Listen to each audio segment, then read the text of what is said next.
ஆண் அத்துமீறியதாக வெளியான வீடியோ வெளியிட்ட பெண் மீது பாய்ந்த வழக்கு. கேரள மாநிலம் கோழிக்கோடு மாவட்டத்தைச் சேர்ந்தவர் தீபக்.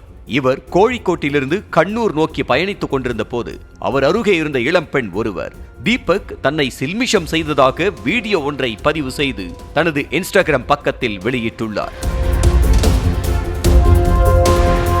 இந்த வீடியோ காட்சிகள் சமூக வலைதளங்களில் பெரும் வைரலான நிலையில் தீபக் தனது வீட்டில் விபரீத முடிவெடுத்துள்ளார்.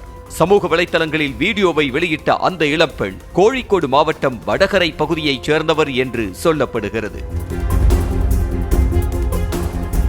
இந்த நிலையில் தீபக்கின் குடும்பத்தினர் காவல்துறை டிஜிபி உள்ளிட்ட உயரதிகாரிகளுக்கு புகார் அளித்ததன் அடிப்படையில் விபரீத முடிவுக்கு தூண்டியதாக கூறி அந்த இளம்பெண் மீது வழக்கு பதிவு செய்யப்பட்டுள்ளது.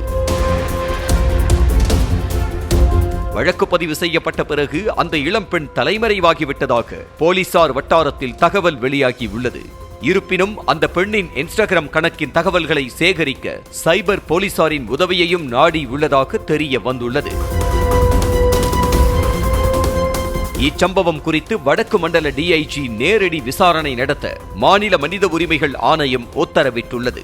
விசாரணை அறிக்கையை 1 வாரத்திற்குள் சமர்ப்பிக்க உத்தரவிடப்பட்டுள்ளது என்பதும் குறிப்பிடத்தக்கது.